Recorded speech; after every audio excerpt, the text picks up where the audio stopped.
ಎಲ್ಲರಿಗೂ ನಮಸ್ಕಾರಗಳು. ಇಂದು ನಾನು ಝಾನ್ಸಿ ರಾಣಿ ಲಕ್ಷ್ಮೀಬಾಯಿಯವರ ಬಗ್ಗೆ ಒಂದು ಸಂಕ್ಷಿಪ್ತ ಜೀವನ ಚರಿತ್ರೆ ಅಥವಾ ಪ್ರಬಂಧ.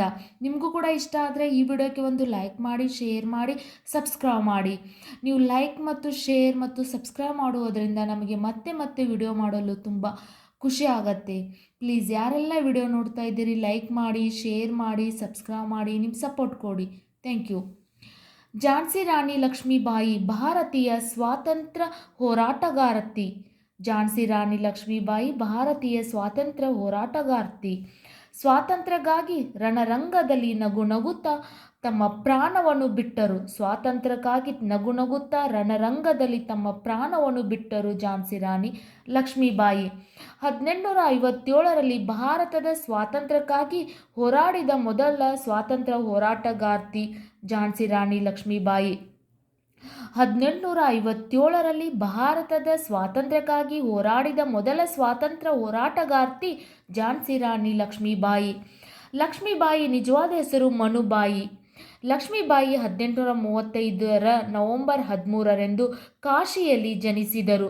ತಂದೆ ಮೊರೋಪಂತ್ ತಾಂಬೆ, ತಾಯಿ ಭಾಗೀರಥಿ ಸಾಪ್ರೆ. ಲಕ್ಷ್ಮೀಬಾಯಿ 4-5 ವರ್ಷಗಳಿದ್ದಾಗ ತಾಯಿ ತೀರಿಕೊಂಡಳು.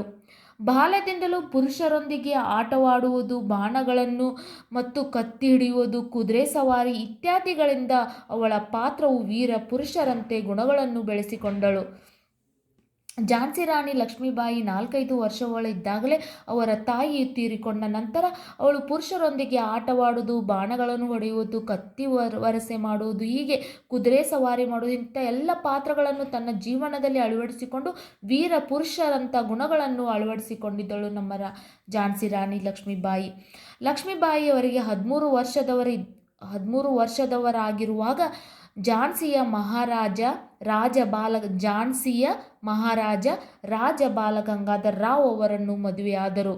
ಆಗ ಅವರ ಹೆಸರನ್ನು ಲಕ್ಷ್ಮೀಬಾಯಿ ಎಂದು ಬದಲಾಯಿಸಲಾಯಿತು. ರಾಣಿ ಲಕ್ಷ್ಮೀಬಾಯಿಯವರು ಗಂಡನ ಊರು ಝಾನ್ಸಿ. ಆ ಝಾನ್ಸಿಯ ಮಹಾರಾಜ ರಾಜ ಬಾಲ ಗಂಗಾಧರ ರಾವ್ ಅವರನ್ನು ಮದುವೆಯಾದರು. ಆಗ ಅವರ ಹೆಸರನ್ನು ಲಕ್ಷ್ಮೀಬಾಯಿ ಎಂದು, ಮನುಬಾಯಿ ಎಂಬ ಹೆಸರನ್ನು ಲಕ್ಷ್ಮೀಬಾಯಿ ಎಂದು ಬದಲಾಯಿಸಲಾಯಿತು. ಓಕೆ. ಲಕ್ಷ್ಮೀಬಾಯಿಯವರಿಗೆ ಮದುವೆಯಾದ 9 ವರ್ಷಗಳ ನಂತರ ಲಕ್ಷ್ಮೀಬಾಯಿ ಒಬ್ಬ ಮಗನಿಗೆ ಜನ್ಮ ನೀಡಿದಳು. ಲಕ್ಷ್ಮೀಬಾಯಿಯವರು ಝಾನ್ಸಿ ರಾಣಿ ಲಕ್ಷ್ಮೀಬಾಯಿಯವರಿಗೆ ಮದುವೆಯಾದ ನಂತರ 9 ವರ್ಷಗಳ ನಂತರ ಲಕ್ಷ್ಮೀಬಾಯಿಗೆ ಒಬ್ಬ ಮಗನಿಗೆ ಜನ್ಮ ನೀಡಿದಳು. ಆದರೆ ಅವನು ಹುಟ್ಟಿದ 3-4 ತಿಂಗಳ ನಂತರ ಮಾತ್ರ ಮರಣ ಹೊಂದಿದ. ಅಂದರೆ 3 ತಿಂಗಳ ಮಾತ್ರ ಬದುಕಿದ್ದ, ಆ ನಂತರ ಮರಣ ಹೊಂದಿದ್ದನು. Correct ಮಾಡ್ಕೋರಿ children. 3 ತಿಂಗಳ ನಂತರ ಮಾತ್ರ ಮರಣ ಹೊಂದಿದ್ದನು ಅಂತಿದೆ. 3 ತಿಂಗಳ ನಂತರ ಮರಣ ಹೊಂದಿದ್ದನು. ಮಗನ ಅಗಲಿಕೆಯಲ್ಲಿ ಗಂಗಾಧರ ರಾವ್ ಅನಾರೋಗ್ಯಕ್ಕೆ ತುತ್ತಾದರು. ಮಗನು ತೀರಿಕೊಂಡಿರುವ ಅದೇ ಒಂದು ಅಗಲಿಕೆಯಲ್ಲಿ ಝಾನ್ಸಿಯ ಗಂಗಾಧರ ರಾವ್ ಅನಾರೋಗ್ಯಕ್ಕೆ ತುತ್ತಾದರು. ನಂತರ ದಾಮೋದರ ರಾವ್ ಅವರನ್ನು ದತ್ತು ಪಡೆದರು. ನಂತರ ಅವರು ಒಬ್ಬ ದತ್ತು ಮಗನನ್ನು ಸ್ವೀಕರಿಸಿದರು. ದಾಮೋದರ ರಾವ್ ಅವರನ್ನು ದತ್ತು ಪಡೆದರು. ಸ್ವಲ್ಪ ಸಮಯದ ನಂತರ ಕ್ರಿ. 1853ರಲ್ಲಿ ರಾಜ ಗಂಗಾಧರ ರಾವ್ ಸ್ವರ್ಗಕ್ಕೆ ಹೋದರು. ಸ್ವಲ್ಪ ಸಮಯದ ನಂತರ ಝಾನ್ಸಿಯ ರಾಜ ಬಾಲ್ ಗಂಗಾಧರ ರಾವ್ ತೀರಿಕೊಂಡರು. ನಂತರ ಬ್ರಿಟಿಷರು ರಾಣಿ ಲಕ್ಷ್ಮೀಬಾಯಿ ಮೇಲೆ ಯುದ್ಧ ಮಾಡಲು ಪ್ರಾರಂಭಿಸಿದರು. ಮಕ್ಕಳಿಲ್ಲದ ರಾಣಿ ದತ್ತು ಮಗುವನ್ನು ಸ್ವೀಕರಿಸಲು ಸಿದ್ಧಳಾದಳು. ಬ್ರಿಟಿಷರು ಒಪ್ಪದ ಕಾರಣ, ಅವಳು ದತ್ತು ಮಗುವನ್ನು ಸ್ವೀಕರಿಸಿದ್ದಕ್ಕೆ ಆ ದತ್ತು ಮಗುವನ್ನು ಒಪ್ಪದ ಕಾರಣ ಬ್ರಿಟಿಷರು ಝಾನ್ಸಿ ರಾಣಿ ಲಕ್ಷ್ಮಿ ಮೇಲೆ ಹೋರಾಟಕ್ಕಿಳಿದರು. ಬ್ರಿಟಿಷರ ವಿರುದ್ಧ ಹೋರಾಟಕ್ಕೆ ನಿಂತಳು ನಮ್ಮ ಝಾನ್ಸಿ ರಾಣಿ ಲಕ್ಷ್ಮೀಬಾಯಿ. ಈ ಸಂದರ್ಭದಲ್ಲಿ 1858 ಜೂನ್ 17ರಂದು ಬೆಳಗ್ಗೆ ವೈರಿಗಳ ಕಡೆಯಿಂದ ಬಂದು ಗುಂಡು ಲಕ್ಷ್ಮೀಬಾಯಿಗೆ ತಗುಲಿತು. ಬ್ರಿಟಿಷರು ರಾಣಿ ಲಕ್ಷ್ಮೀಬಾಯಿ ಮೇಲೆ ಯುದ್ಧ ಮಾಡಲು ಪ್ರಾರಂಭಿಸಿದರು. ಮಕ್ಕಳಿಲ್ಲದ ರಾಣಿ ದತ್ತು ಮಗುವನ್ನು ಸ್ವೀಕರಿಸಲು ಸಿದ್ಧಳಾದಳು. ಬ್ರಿಟಿಷರು ಒಪ್ಪದ ಕಾರಣ ಬ್ರಿಟಿಷರ ವಿರುದ್ಧ ಹೋರಾಟಕ್ಕೆ ನಿಂತಳು. ಈ ಸಂದರ್ಭದಲ್ಲಿ 1858 ಅಂದರೆ ಅವಳು ದತ್ತು ಮಗುವನ್ನು, ದಾಮೋದರ ರಾವ್ ಎಂಬ ದತ್ತು ಮಗುವನ್ನು ಸ್ವೀಕರಿಸಿದ ನಂತರ ಬ್ರಿಟಿಷರು ಇದನ್ನು ಒಪ್ಪದ ಕಾರಣ ಬ್ರಿಟಿಷರ ವಿರುದ್ಧ ಹೋರಾಟಕ್ಕೆ ನಿಂತಳು.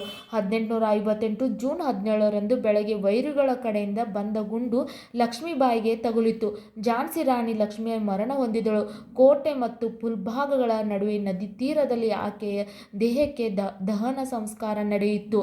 ನಿಮಗೂ ಕೂಡ ಝಾನ್ಸಿ ರಾಣಿ ಲಕ್ಷ್ಮೀಬಾಯಿ ಒಂದು ಸಂಕ್ಷಿಪ್ತ ಜೀವನ ಚರಿತ್ರೆ ಇಷ್ಟ ಆದರೆ ಈ ವಿಡಿಯೋಗೆ ಒಂದು ಲೈಕ್ ಮಾಡಿ, ಶೇರ್ ಮಾಡಿ, ಸಬ್ಸ್ಕ್ರೈಬ್ ಮಾಡಿ, ನಿಮ್ಮ ಸಪೋರ್ಟ್ ಕೊಡಿ.